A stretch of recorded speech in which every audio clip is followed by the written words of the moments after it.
Yesu ashimwe bene data, mbanje kubasuza mu izina rya Yesu Kristo, mbifuriza amahoro y'Imana. Reka dusenge hanyuma dusangire ijambo ry'Imana. Data wa twese uri mu ijuru, mu izina rya Yesu Kristo turaguhimbaje kubera ko uri ingabo idukingira, turaguhimbaje kubera ko wadukunze ugatanga Yesu Kristo akatugura amaraso ye ku musaraba y'Igorogota. Kubwa Yesu Kristo waratwiyeretse kandi watugize abana bawe. Mana, izina ryawe nirishimwe. Unyemerere muri uyu mwanya umwuka wera abane natwe, kandi umwuka wera atuyobore muri uyu mwanya w'ijambo ryawe, kugira ngo tumenye icyo wifuza ko tumenya, no kugira ngo ijambo ryawe risohoze ubushake bwawe mu buzima bwacu. Turagushimira ko urakomeza kubana natwe, kandi imbaraga zawe zigaherekeza ijambo ryawe kugira ngo rikore icyo waritumye, mu izina rya Yesu Kristo, amen. Mwene data, muri uyu mwanya nifuje kugira ngo nkuganirize ku ijambo ry'Imana rivuga ngo ubukwe bw'Ikana butwigishe kugira imibereho inezerewe kandi inezeza Imana. Iki ni igice cya mbere, nibidukundira ku munsi w'ejo tuzongeraho igice cya kabiri, kubera ko muri uyu mwanya ntabwo twariganiraho ngo turirangize. Reka dusome ijambo ry'Imana riratuyobora muri uyu mwanya, rikubiyemo iyi nkuru y'ubukwe bw'Ikana y'i Galilaya. Yohana igice cya kabiri umurongo wa mbere kugeza kwa 12. Ku munsi wa gatatu hacyujwe ubukwe Ikana y'i Galilaya, kandi na nyina wa Yesu yari ahari. Yesu bamutorana n'abigishwa be ngo batahe ubwo bukwe. Nuko vino ishize, nyina wa Yesu aramubwira ati nta vino bafite. Yesu aramubwira ati mubyeyi, tubigendanyemo dute? Igihe cyanjye ntikiragera. Nyina abwira abahereza ati icyo ababwira cyose mugikore. Hariho intango 6 zaremwe mu mabuye, zashyiriyeho kwiyeza nk'uko umugenzo w'Abayuda wari uri, intango yose irimo inshuro 2 cyangwa 3 z'amazi. Yesu arababwira ati mwuzuze intango amazi. Barazuzuza bageza ku ngara. Arababwira ati nimudahe noneho mushyire umusangwa mukuru. Barayamushyira. Uwo musangwa mukuru asogongeye amazi ahindutse vino, ntiyamenya aho iturutse, keretse babahereza badashya amazi nibo bari babizi. Umusangwa mukuru ahamagara umukwe, aramubwira ati abandi bose babanza vino nziza, abantu bamara guhaga bakabona kuzana itaryoshye, ariko wehoho washyinguye inziza abarizo uherutsa. Icyo nicyo kimenyetso cya mbere Yesu yakoreye Ikana y'i Galilaya, yerekana icyubahiro cye. Abigishwa be baramwizera. Hanyuma y'ibyo aramanuka ajya i Kaperinaumu ari kumwe na nyina na bene se n'abigishwa be, ariko ntibamarayo iminsi myinshi. Nk'uko navuze, tugiye kuganira ku ijambo ry'Imana rivuga ngo ubukwe bw'Ikana y'i Galilaya butwigishe kugira imibereho inezerewe kandi imibereho inezeza Imana. Iyi nkuru y'ubukwe bw'Ikana izwi n'abantu benshi, abakijijwe n'abadakijijwe, kubera ko abantu benshi bakunda kuyigisha mu ishuri ryo ku cyumweru n'ahandi, n'uburyo abavugabutumwa benshi badakunda kuyigisha mu materaniro anyuranye kubera ko imenyerewe. Gusa nakubwira ko iyi nkuru irimwo amasomo akomeye kandi menshi areba abantu bose ku rugero rw'imyaka itandukanye ndetse n'imyizerere ishobora kuba itandukanye. Nifuje rero ko twareba icyo ubukwe bw'Ikana butwigisha kijyanye no kugira imibereho inezeza Imana kandi inezerewe. Buri muntu wese ushaka kujya mu ijuru, buri muntu wese ukijijwe, nibwira ko aba yifuza kugira imibereho inezeza Imana. Nicyo cyifuzo cya buri muntu wese ukijijwe yahagombye kugira imibereho inezeza Imana. Hanyuma ikindi, nk'abantu bari ku isi, nta muntu n'umwe wifuza kubaho ku isi ababaye. Buri muntu wese yifuza aho kuba ku isi ariko anezerewe cyangwa se yishimye. Iyi nkuru rero y'ubukwe bw'Ikana y'i Galilaya wayisangamo ibintu byinshi bishobora kugufasha kubaho unezerewe, kandi bikanagufasha kubaho unezeza Imana. Nubwo ku bantu benshi batekereza ko bidashoboka kubaho unezerewe kandi ukanezeza Imana, ariko mu by'ukuri birashoboka kubaho unezerewe ndetse ukanezeza n'Imana. Icya mbere rero tuzareba muri iri somo nicyo twakwigira kuri Yesu. Hanyuma icya kabiri nicyo twakwigira ku bantu bafite ubukwe. Kuri aba bantu bari bafite ubukwe ni ikintu dushobora kubigiraho. Ibi bibiri turabiganira uyu munsi, hanyuma ibindi bisigaye tuzabiganira ku munsi w'ejo Imana nidushoboza. Hanyuma icya gatatu nicyo twakwigira kuri Mariya. Icya kane nicyo twakwigira ku bahereza. Icya gatanu nicyo twakwigira ku bigishwa ba Yesu. Muri uyu mwanya, muri kino gice cya mbere, ndifuza ko twaganira ku cyo twakwigira kuri Yesu, hanyuma icya kabiri nicyo twakwigira ku bantu bafite ubukwe, bari bafite ubukwe, hanyuma ku munsi w'ejo nibidukundira Imana idushoboje tuzaganira kuri twakwigira kuri Mariya, hanyuma icya kane icyo twakwigira ku bahereza, icya gatanu nicyo twakwigira ku bigishwa ba Yesu. Reka turebe uyu munsi wa none icyo twakwigira kuri Yesu. Icya mbere no kwitabira ubutumire cyangwa se kwitaba ubutumire cyangwa se kujya mu butumire, kujya mu gikorwa twahamagariwe kujyamo. Yesu nubwo ari Imana yahawe ubutumire n'abantu yemera kujya mu bukwe bwabo, kandi ikigaragara ntabwo aba bantu bari bakomeye cyangwa ntabwo bari abakire, kuko iyo bajya kuba abantu bakomeye cyangwa abakire ntabwo vino iba yarabashiranye ubukwe butari bwarangira. Iki cyo kuba vino yarabashiranye ubukwe butari bwarangira ni ikintu cyerekana yuko mu by'ukuri aba bantu bari abantu boroheje cyangwa se bari abantu b'abakene. Nkuko tubisanga ku murongo wa 3, niyo vino ishira bari kujya kugura indi, ariko ikigaragara nta bushobozi bari bafite bwo kugura indi, ariko Yesu yemera kujya mu bukwe bw'aba bantu baciriritse kubera impamvu imwe gusa, kubera ko bari bamutumiye. Ndetse twabonye ko yanajyanyeyo na mama we Mariya, ndetse anajyanayo n'abigishwa be, ryari itsinda rinini, ariko barangije bajya ahantu mu by'ukuri hameze gutya. Aha rero hari amasomo dushobora gukuramo. Icya mbere nuko tugomba kwitabira ubutumire mu gihe twatumiwe n'abantu abari bo bose, nubwo baba ari abantu boroheje ku rwego rwari rwo rwose twaba turimo, kuko iyo abantu urwego rwose baba barimo n'urwego rwose twaba turimo twebwe, kuko iyo abantu badutumiye ntitwitabire gahunda badutumiyemo cyangwa se ngo tujye no mu bukwe bwabo mu gihe badutumiye. Iki ngiki wakumva ari ikintu cyoroheje, ariko burya iyo tutagiye mu bukwe kandi umuntu yaradutumiye, cyane cyane yari umuntu woroheje, hari igihe akenshi bimubabaza, hari igihe akenshi bimukomeretsa, ugasanga mu by'ukuri ntabwo habayeho kumwerera imbuto. Uzarebe akenshi iyo umuntu agutumiye nubwo yaba ari umuntu woroheje, bitewe wenda n'urwego urimo nawe, yenda urwego arimo ku isi ibingibi bibaho, akenshi iyo witabiriye ubukwe bwe usanga yanezerewe, usanga yishimye, usanga ari gushima Imana, ari gushimira n'abantu bitabiriye ubukwe. Iki abantu bashobora kucyumva nk'ikintu cyoroheje, ariko mu by'ukuri mu buzima bwa Gikristo ntabwo ari ikintu cyoroheje. None se niba ugifata nk'ikintu cyoroheje, ni ukubera iki Yesu yatumiwe yarangiza agahagarika imirimo y'ivugabutumwa, agahagarika imirimo yo gukiza abarwayi n'indi mirimo iyo ari yo yose, yarangiza akitabira ubutumire, kandi yahabaye ubukwe bugitangira kugeza ubukwe bushoje, kuko urabona ko yabubayemo rwose, kandi urabona yari Imana, yari afite icyubahiro kidasanzwe, yari umuntu ukomeye bose, ntabwo yari n'umuntu usanzwe gusa, ariko arangije aritabira. Ibi rero ni ibintu nk'abakristo dukwiriye kuzirikana, ko mu gihe dutumiwe mu bikorwa runaka dukwiriye kubyitabira, nubwo bidasobanuye ko tuzajya duhamagarwa mu bikorwa ibyo ari byo byose n'ibidafite umumaro ngo hanyuma tubijyemo. Yego, nk'umukristo agomba kubanza kureba ikintu agiyemo, ikintu gishobora kumumarira cyangwa se ikintu gishobora kumarira abo abasanze.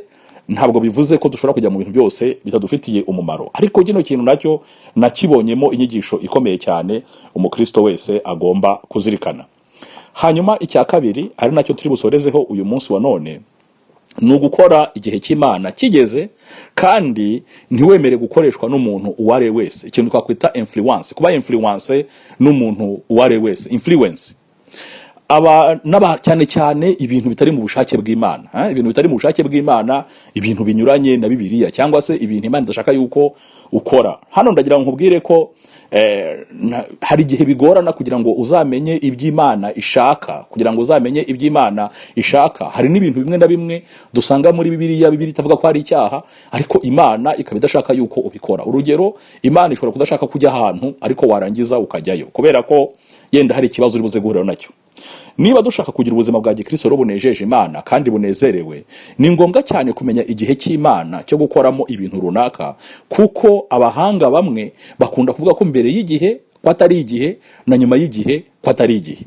Gukora ibintu igihe cyabyo kitari cyagera bishobora gutera ibibazo byinshi, no gukora ibintu igihe cyo kubikora cyarenze nabyo bishobora gutera ibibazo byinshi cyane. Hari igihe abantu bafata ibyemezo igihe kitari cyagera, ugasanga biteye ingaruka zikomeye cyane. Hari n'igihe abantu bafata ibyemezo igihe cyarenze, ugasanga bagiye kubifata ariko mu by'ukuri harabaye ingaruka nyinshi cyane. Ni byiza rero kugira ngo tumenye ngo igihe cyo gukora ibintu ni ryari, cyane cyane kugendana n'Imana, ukamenya ngo ni ryari Imana ishaka ko ukora ibintu runaka igusaba gukora, cyangwa se yaguhamagariye gukora, cyangwa se nawe ushaka gukora ushobora kuba waragisabye. ku mirongo uwa gatatu n'uwa kane hari ikiganiro Yesu yagiranye na Mariya, amubwira ko ibyo kunywa byashize, ariko mu bisubizo Yesu yamuhaye yamubwiye ko igihe cye kitari cyagera. Abantu benshi kumenya igihe cy'Imana birabagora, ibi bigatuma baseba cyangwa se basebya Imana, kuko hari igihe bashaka gukora mbere cyangwa nyuma y'igihe cy'Imana, bigatuma bayisiga cyangwa basigara. Ni byiza rero kugira ngo nko ku bantu b'abakozi b'Imana, ni byiza igihe cyose ko tugomba gusenga Imana. Niba twifuza kubaho mu mibereho inezerewe kandi imibereho inezeza Imana, ni byiza ko dusenga Imana kugira ngo tubashe kumenya igihe cy'Imana cyo gukoramo ibintu runaka. Imana igira igihe, kandi Imana ntabwo yica gahunda. Ntabwo Imana igiza mbere y'igihe, ntabwo Imana iza nyuma y'igihe, Imana iza ku gihe. Igihe rero cy'Imana iyo kigeze, nta muntu wayitambika imbere, nta muntu ushobora kuyitambika imbere. Igihe cya Yesu cyo gupfa kigeze, Yesu yarapfuye, nta muntu mu by'ukuri bari kumwitambika imbere, kandi arashyingurwa amara iminsi 3.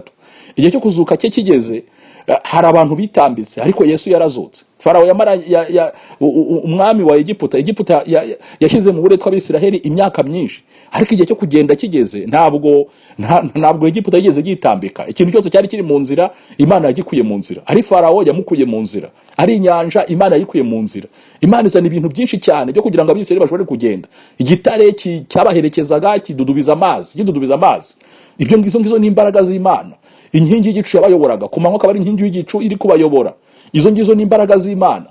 Nijoro ikaba inkingi y'amashanyarazi ibamurikira kandi bazanira n'ubushyuhe. Ku manywa yari inkingi y'igicu ibakingiriza kugira ngo n'izuba ryo mu butayu cyangwa mu butayu bwe kubica. Imana ikora ibintu byose. Ariko igihe bari muri Egiputa, Abisiraheli, igihe cy'Imana cyo kuvaho kitari cyagera, baraboroze, bavuza induru, barataka, bararira, uburetwa, inkoni ku mugongo, gukora imirimo y'uburetwa ikomeye cyane.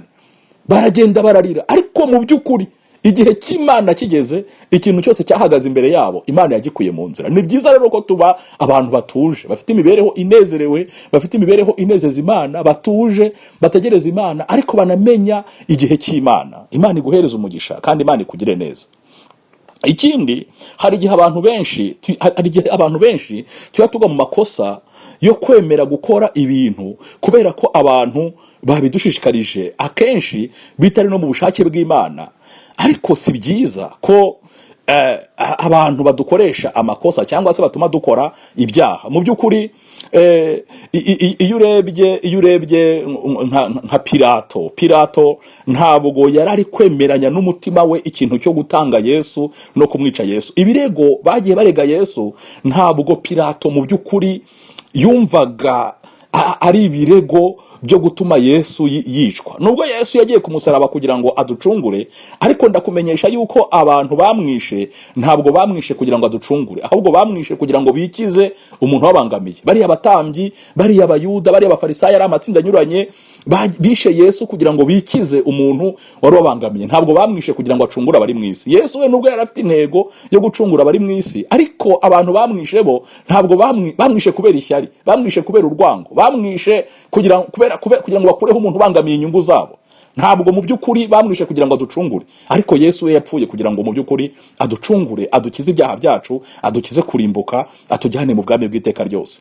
Iyo usomye neza rero inkuru zijyanye no kubambwa kwa Yesu Kristo, usanga mu by'ukuri Pilato ataremeranije. Nyuma yaho yageze atanga Yesu baramwica, ariko ubona ataremeranyaga n'icyo cyemezo afashe, ahubwo yagize influence y'abaturage, yagize influence y'abayuda, agira influence y'abatambyi, agira influence y'abafarisayo, baramwinfluence cyane. Nawe akora ibintu kugira ngo abanezeze. Akenshi hari igihe dushaka kugira ngo dukore ibintu tunezeza abantu, wajya kubona ukabona ni ibinezeza abantu ariko si ibinezeza Imana. Ni byiza ko tugenzura ngo ibintu tugiye gukora ni ibintu biri kunezeza abantu cyangwa se ni ibintu biri kunezeza Imana gusa. Nemeranya n'ijambo ry'Imana ritubwira ko aho kugira ngo tunezeze abantu tugomba kunezeza Imana. Abigishwa ba Yesu bamaze kuzura umwuka wera, ibintu bakoraga bakoreshejwe n'umwuka wera ntabwo ari ibintu abatambyi bashimye, hamwe n'abafarisayo n'abayuda bamwe batemeraga Yesu. Akenshi bagiye banababuza kubikora, ariko bakababwira bati nimuhitemo, niba turahitamo kunezeza Imana, niba turi buze guhitamo kunezeza abantu. Ariko bo baravuga bati twebweho twafashe gahunda yuko tugomba gukora ibintu Imana dusabye gukora, umwuka wera tuyoboye gukora, kandi iyo tugomba gukora tukanezeza Imana aho kugira ngo tunezeze abantu. Ingororano z'abantu nta kintu zimaze, ariko ingororano z'Imana nizo zifite ikintu zimaze. Rero tugomba guhitamo gukoreshwa n'Imana no kuyoborwa n'Imana. Imana akaba ari itwe influencer, umwuka wera akaba ari wo utwe influencer. Ibi ndi kuvuga ntabwo ari ibintu byoroshye mu buzima bwa Gikristo, ariko ni ibintu mu by'ukuri bishoboka. Ni umwitozo utoroshye, ariko ni umwitozo ushoboka. Ni byiza rero ko tubaho mu buzima tunezeza Imana, tukabihitamo, aho kugira ngo duhitemo ko abantu mu by'ukuri uko abantu batubona nuko abantu batwumva, aho kugira ngo duhitemo kunezeza abantu. Yesu araguhereza umugisha ibi biri tumaze kubona byo kwitabira ubutumire ndetse no kubaho mu by'ukuri mu buzima bwo kunezeza Imana atari ukunezeza mu by'ukuri abantu. Ni ikintu gikomeye cyane mu buzima bwacu bwa Gikristo, bigishobora kudufasha kunezeza Imana ndetse natwe tukabaho mu by'ukuri tunezerewe. Kubera ko akenshi iyo duhuye n'ibintu twakoze tutayobowe n'umwuka wera, iyo duhuye n'ingaruka z'ibintu twakoze tutayobowe n'Imana, tutayobowe n'umwuka wera, usanga ubuzima bwacu bwuzuye umubabaro mwinshi cyane, butanezerewe.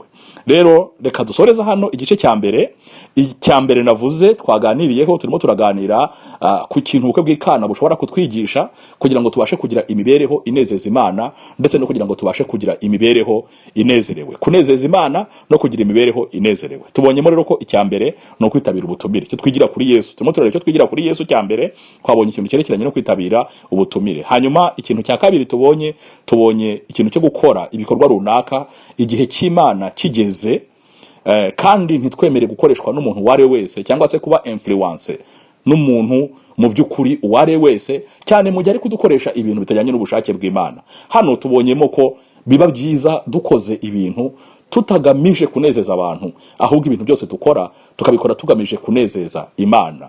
Ikibivamo, ikintu tuvomamo, imbuto dusarura, nuko dusarura ubuzima bufite umunezero kandi bufite umugisha uturuka ku Uwiteka Imana yacu. Reka dusenge. Ku munsi w'ejo tuzakomeza no kuri ingingo icyo twigira kuri Yesu muri iyi nkuru, hanyuma dukomeze n'izindi ngingo. Tubonye ingingo ebyiri gusa, ariko ejo tuzareba n'izindi ngingo nyinshi. Yesu aguhereza umugisha kandi Yesu akugire neza. Reka dusenge Imana kugira ngo Imana dushoboze mu by'ukuri guhitamo kuyinezeza atari uguhitamo kunezeza abantu. Data wa twese uri mu ijuru, mu izina rya Yesu Kristo, ndaguhimbaje cyane kuko uri Imana yacu. Ndaguhimbaje cyane kuko watwihishuriye muri Kristo Yesu, kandi ukagambirira kera kutugira abana bawe. Mana, izina ryawe nirihabwe icyubahiro. Muri iyi si warahadusize kugira ngo tubashe kuguhagararira, twerekane Mwami imiterere yawe, twerekane isura yawe, ishusho yawe, kugira ngo abantu bakwemere kandi bakwizere. Mu cyadushoboza kugera kuri iyo ntego nuko umuntu wese yabasha guhitamo kukunezeza kuruta gukora ibinezeza abantu. Si abantu baturemye, si abantu baduhaye ubutumwa, ntabwo ari abantu baduhaye mission, ahubwo Mana ni wowe waturemye kandi ni wowe waduhaye mission. Rero ukomeze utuyobore, ukomeze udukoreshe. Si ikintu cyoroshye, ariko umwuka wera yakidushoboza. Umwuka wera yakidushoboze, kandi utubabarire ahantu hose twahisemo kunezeza abantu aho kugira ngo Mana tukunezeze. Tubabarire ahantu hose twasuzuguye, tutashoboye kubaha no kubahiriza ubutumire twahawe kandi twagombaga kuhajya. Ubuntu bwe bukomeze kubana natwe, umwuka wera tuyobora dushoboze, mu izina rya Yesu Kristo, amen.